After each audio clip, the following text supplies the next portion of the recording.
हाँ, जैसा हम बतला रहे थे कि कम्युनिटी साइकोलॉजी के विषय में हमारी डिस्कशंस हो रही थी।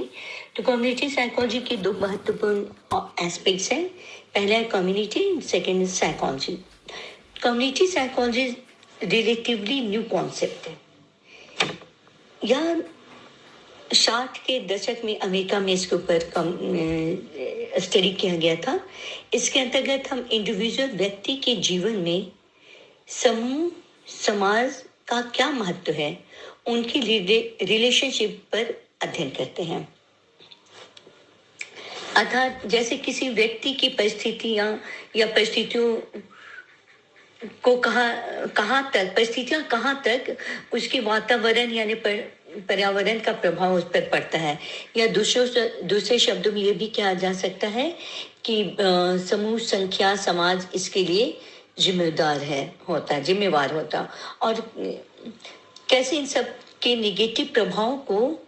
कम कर किसी व्यक्ति के जीवन स्तर को उत्तम बनाया जा सकता है। तो इन्हीं विषयों को हम सामुदायिक मनोविज्ञान यानी कम्युनिटी साइकोलॉजी के अंतर्गत परिभाषित करते हैं। जैसा कि हम कह रहे थे कि 1960 के दशक में अमेरिका में इसकी शुरुआत की गई थी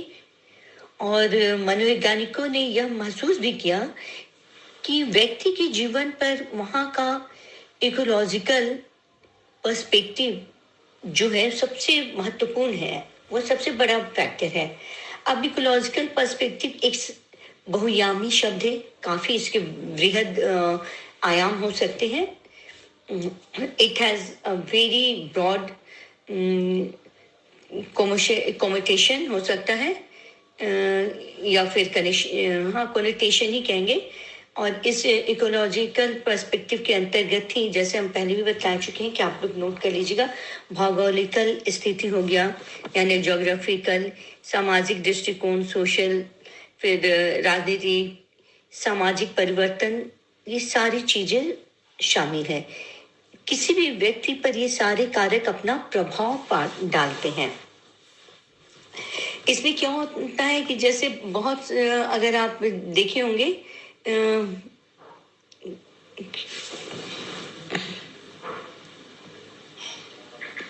कि किस तरह से, जैसे हमें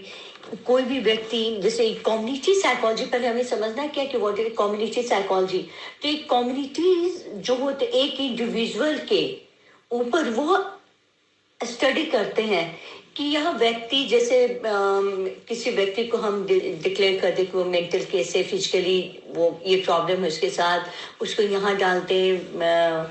जैसे मेंटल असाइलम में डालने की बात आती क्या, तो पहले उस व्यक्ति को पागल कह के या पागल करार करके नहीं छोड़ा जाता, या किसी भी व्यक्ति का कुछ खास उसमें डिमेरिश होती है तो हम कोई डेलिक्वेंट चाइल्ड होते हैं, अपराध करने वाले जो बच्चे होते हैं, कोई क्राइम में जाता है, कुछ क्रिमिनल्स के केस स्टडी देखिए, कोई डाकू अगर है किसी कहीं पे, या कुछ और अगर गुंडागर्दी करते कुछ लड़के या लड़कियां कुछ करते हैं इस तरह के बहशीकरण किसी कार्य को, तो पहले हम उस जो कम्युनिटी होता है उसका रोल होता है कि वो उस चीज को पहले देखे कि उस व्यक्ति विशेष पर कैसे कहाँ से ये इम्पैक्ट आया है। हो सकता है किसी कारणवश मेंटल केस हो गया हो, वो इन्वायरमेंटल नहीं है, अगर वो पागल है तो उसके साथ इर्द गिर्द उसके इन्वायरमेंट को हम देखते हैं, वातावरण, जैसे उसकी सामाजिक इन्वायरमेंट के बारे में हम स्टडी करेंगे कि ये किस समाज से आया है, फिर उसकी कैसे वातावरण में वो रहा है ताकि इसका इस तरह की मानसिक स्थिति हुई है, दुर्बलता हुई है उसके अंतर्गत, या फिर कोई व्यक्ति अगर क्राइम के प्रति जागरूक है, आगे बढ़ गया है और क्राइम में चला गया है, तो उसके भी वातावरण का असर, उसके सामाजिक परिवेश का, उसके सामाजिक प्रभाव का, मतलब टोटल इकोलॉजिकल एस्पेक्ट्स का एक ये जो होता है, यही एक सबसे बड़ा मतलब हमारे लिए इम्पोर्टेंट फैक्टर है कि हम देखते हैं कि उस व्यक्ति विशेष में क्या वजह हो सकती है इन सारे दुष्प्रभाव के, क्यों है क्राइम कर रहा है, उसके पारिवारिक वातावरण को हम जज करते हैं, फैमिली बैकग्राउंड को देखते हैं, सोशल बैकग्राउंड को देखते हैं, जिस एनवायरनमेंट में वो रह रहा। कुछ बच्चे घर में बहुत मतलब व्यक्ति ऐसे होते कि बच्चे नहीं कहेंगे जनरली, कुछ व्यक्ति ऐसे होते कि बहुत अच्छे से घर के अंदर रहते हैं, पेरेंट्स के आदर्श चरित्र के हिसाब से वो अपने कार्य को करते हैं, लेकिन ओवर द पीरियड्स जब वह व्यक्ति कहीं बाहर जाता है, किसी बाहरी वातावरण के परिवेश में आता है, और वो उस वातावरण में जाके वहाँ के एनवायरनमेंट उसको इतना, उसके ऊपर जिस रूप में चाहे सही हो या गलत हो, उसके ऊपर प्रभावित उसको करता है। वह तो गलत कार्य करने के लिए प्रेरित होता है, या कोई बहुत खराब परिवेश में जाता है तो अच्छे कार्य में वहां पे कुछ अच्छी चीजों को सीख लेता है, तो इम्पैक्ट होता है। ये कम्युनिटी ही है। हम उसको एक समुदाय, कम्युनिटी का मतलब क्या होता है? समाज के अंतर्गत एक उसके अंदर का निहित समुदाय जो होता है, दैट इज कम्युनिटी। उस ग्रुप को हम कम्युनिटी कहते हैं। कम्युनिटी से अब ये सारे कम्युनिटीज मिल करके डिसाइड करते हैं। इसके लिए जैसे बहुत सारे हमारे कोई क्राइम होता है या फिर बहुत सारी चीजें होती हैं कि क्यों इस तरह का किया जाता है, वो व्यक्ति विशेष उसकी साइकोलॉजी समझी जाती है कि उसके पीछे कुछ ना कुछ तो रीजन होगा, या फिर विदा ऐसे निराकार ही ऐसे कोई व्यक्ति क्यों करेगा किसी तरह का गलत कार्य। आप देखते हैं कि एग्जाम्पल दीजिए, बहुत सारे टेररिस्ट जो होते हैं आकर के अपनी, जब उनको साइकोलॉजिकली उनको ट्रीट किया जाता है तो वो बतलाते हैं कि किस तरह से कैसे परिवेश में थे और उनको ला के जबरदस्ती इस तरह से मोटिवेट किया गया। कुछ उसकी पॉजिटिविटी को, निगेटिव में भी, बुराई में भी उसकी अच्छाई को लोग दिखला के उसको मोटिवेट कर दिए कि हम तुम इस तरह का करोगे तुम्हारे लिए बहुत बढ़िया है, लोगों का जान मारना, कोई हलाल करना ये गलत चीज नहीं, ऐसा है खुदा का बंदा। तो ये बहुत सारी चीजें हैं। तो उसी तरह कोई व्यक्ति गलत कार्य करता है, ये अपने संगत एनवायरमेंट, कुछ फ्रेंड अरे चलो स्मोक करते यार, स्मोक करने में क्या प्रॉब्लम है, एक चिप तो लेके देखो, सेकेंड डे घर में नहीं, बिल्कुल नहीं चलता, लेकिन वो बाहर में जाता सीख गया तो ये गलत लत लग गया। तो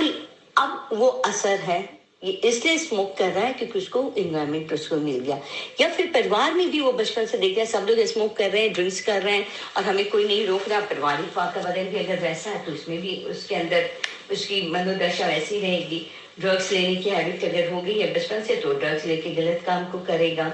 तो ये बहुत सारा चीज एनवायरमेंट का इम्पैक्ट होता है। समाज में रहते ही हम एनवायरमेंट के अंतर्गत आते हैं। वातावरण हमें प्रभावित करता है, या उसकी पॉजिटिविटी के साथ हो या निगेटिव एस्पेक्ट को लेके करते हैं। तो बहुत सारी ऐसी चीजें अब कम्युनिटी का कार्य है कि उसको कैसे सुधारा है, ये कम्युनिटी डिसाइड करती है। बहुत सारे चाइल्ड डेलिकेट जो होते हैं, अब समाज में सुधार आया। पहले क्या था, सती प्रथा, महिलाएं जो होती थी हस्बैंड के मरते, तो ये इसको खत्म किया गया। कम्युनिटी लोगों ने, एक कम्युनिटी मिल के डिसाइड की कि नहीं ये गलत चीज है। एजुकेशन पॉलिसीज, तो बहुत सारे हमारी संविधान कॉन्स्टिट्यूशन में भी चेंजेस आए हैं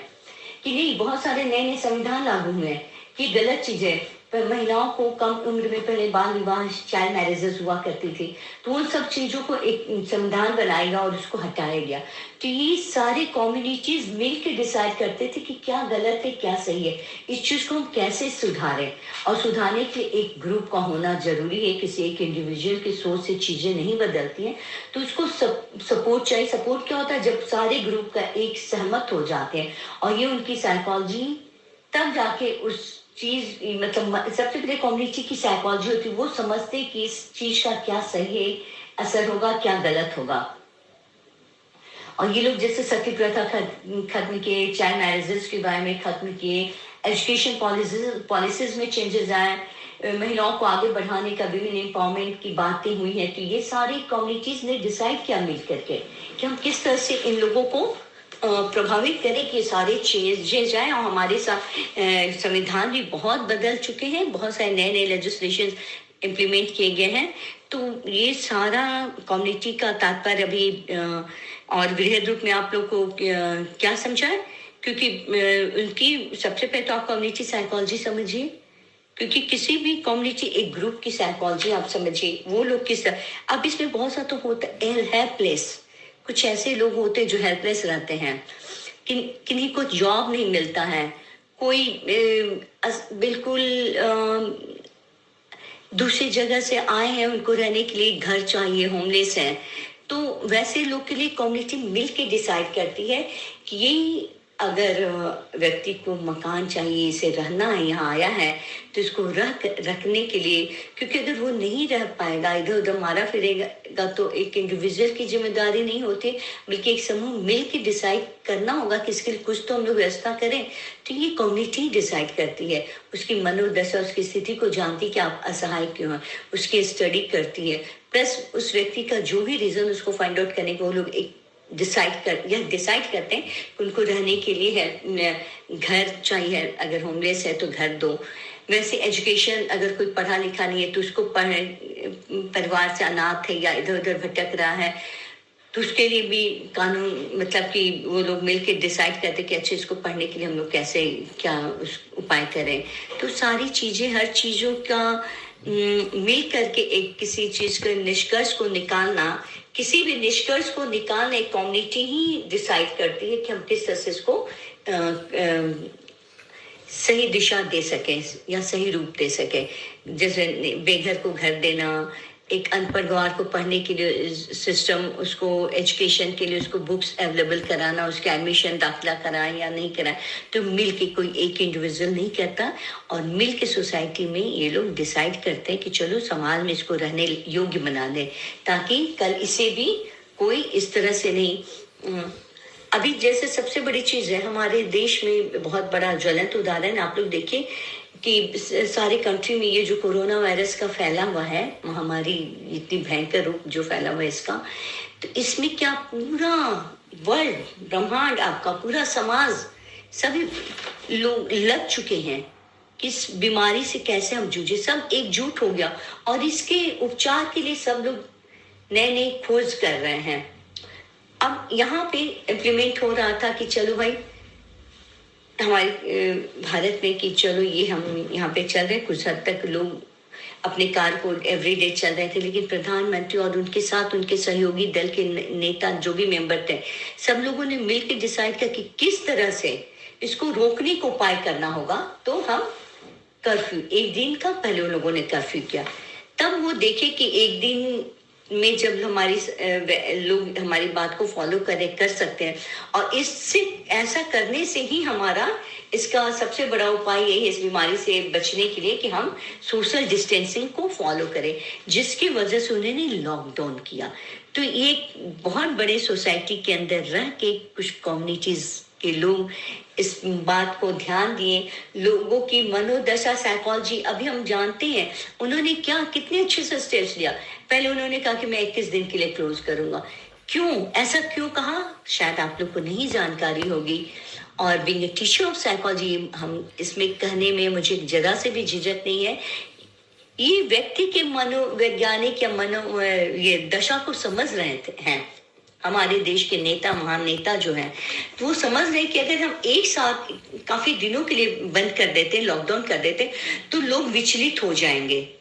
कि क्यों अचानक हम लोग बिल्कुल बंद हो गए, ये हो गया इतने दिनों के लिए, तो गलत है। इसलिए इन्होंने इस चीज को ब्रेक करके, तो व्यक्ति के मनोदशा को समझ रहे हैं, उनकी साइकोलॉजी को समझ रहे हैं, दैट्स व्हाई इन्होंने ये डिसीजन लिया कि नहीं, हम ब्रेक करके ही अगर इस बीमारी को रोक सकते हैं, कुछ कुछ दिनों में देखते हैं कि किस हद तक रुक रहा है, और बहुत हद तक अच्छा प्रभाव देखने को मिला और हो भी रहा है। लेकिन ये जरूरी नहीं कि थर्ड में के बाद ये खुल ही जाए, हमारे लिए छूट हो जाए। मे भी इसको कंटिन्यू कर सकते हैं, क्योंकि बीमारी इतनी आसानी से जा नहीं रही है, और लोग जब तक हम लॉकडाउन में नहीं रखेंगे, वो लोग मानने वाले नहीं हैं, शहर में मिलेंगे जुलेंगे। और सबसे बड़ी चीज, कोरोना वायरस के बाद एक इम्पैक्ट हुआ है ह्यूमन बीइंग के नेचर में। आप हमेशा नोटिस कीजिएगा, अब जब भी ये तो बहुत बड़ा इम्पैक्ट हो गया कि हमको सोशल डिस्टेंसिंग फॉलो करना है। इन फ्यूचर ये बीमारी जाती है तो भी ध्यान रखना कि हमेशा ध्यान जहन में लोगों की रहेगा, नहीं भाई अब किसी से हमें हाथ नहीं मिला है, ऑटोमेटिक तुम्हारे अंदर एक परिवर्तन आ जाएगा कि नहीं हमको किसी से हाथ नहीं, भाई बेटर है कि हमारे हाथ साफ सुथरे हैं, वो भी अपने हाथ साफ सुथरे अपने पास है, तो हम नमस्ते या हाथ जोड़ के उनसे मिल सकते हैं, न कि हाथ टच करके मिलेंगे। तो ह्यूमन बीइंग के नेचर में एक अलग तरह के चेंजेस आ जाएंगे पूरे वर्ल्ड में आएंगे, ये नहीं कि सिर्फ तो एक व्यक्ति विशेष में आएगा, लेकिन जनरली आप देखना ये चेंजेस आएंगे ही, क्योंकि हर किसी को लगेगा कि हम एक सोशल डिस्टेंस में, क्योंकि उसमें हम बहुत अपने आप को नीट एंड क्लीन महसूस कर रहे थे, ज्यादा सट के बैठने की जो आदतें आप लोग की पड़ी हुई हैं वो भी आपको अनईजी लगेगा कुछ दिनों में, कि चलो हमने एक बेंच पे 10 लड़के 8 लड़के अट जाते, नहीं बैठेंगे, कितनी भी जगह हो, लेकिन आप लोग सोचते कि सारे फ्रेंड्स से, तो वैसा नहीं होगा। सबके अंदर चेंजेस आएंगे, खुद भी आप महसूस करेंगे घर में फ्यूचर बहुत सारी हैबिट चेंज हो गई है। हाथ धोने की जो आप लोग में जिसमें भी नहीं रहती थी, अब उसको भी बाद में भी खत्म हो जाएगा, नहीं यार हाथ धो के ही करते बेटर है, क्योंकि इसमें एक अच्छी फीलिंग आई है, आपके अंदर हाइजीन का सेंस ज्यादा अच्छे से डेवलप, और उससे आप खुद के अंदर बेटर फील कर रही हैं, तो वो आपको ऑटोमेटिक ये प्रभाव डाल दिए, ये एक साइकोलॉजिकल इम्पैक्ट पड़ जाएगा कि किस तरह से घर के अंदर भी हम साफ सफाई, और हाथ धोने में क्या हर्ज है, हाथ धो के ही अगर किसी भी कार्य को करते हैं तो हाथ धो के ही करें, किसी से टच होना, किसी बहुत सारी चीजों को हमारी कम्युनिटी ने चेंज किया है, जो जैसे पहले छुआछूत की भावना थी, ये सब भी टच टू सारा संविधान बदल गया, और बहुत सारी चीजें हमारे कम्युनिटी साइकोलॉजी के तहत चेंज देखने को मिली है, तो ये सबसे बड़ा है। और नेक्स्ट क्लास में फिर बाकी आगे हम लोग चलेंगे, आज के लिए बस इतना काफी है। Hope you all go through the topic, book में अगर आप लोग को मिल जाए तो ठीक है, क्योंकि हमें नहीं लगता है कि बुक्स में इतने डिटेल्स में मिलेंगे, ये बहुत सारी चीजें जो मैंने अपने से खुद से बना के आप लोग के आंसर तैयार किया है, और फर्स्ट हाफ में मेरा हाफ गया था, पार्टली जा सका, पूरा नहीं गया, तो sorry for that, and hope next class में फिर और हम कंटिन्यू करेंगे इस टॉपिक को। Okay, till then bye, on good luck to all of you, bye.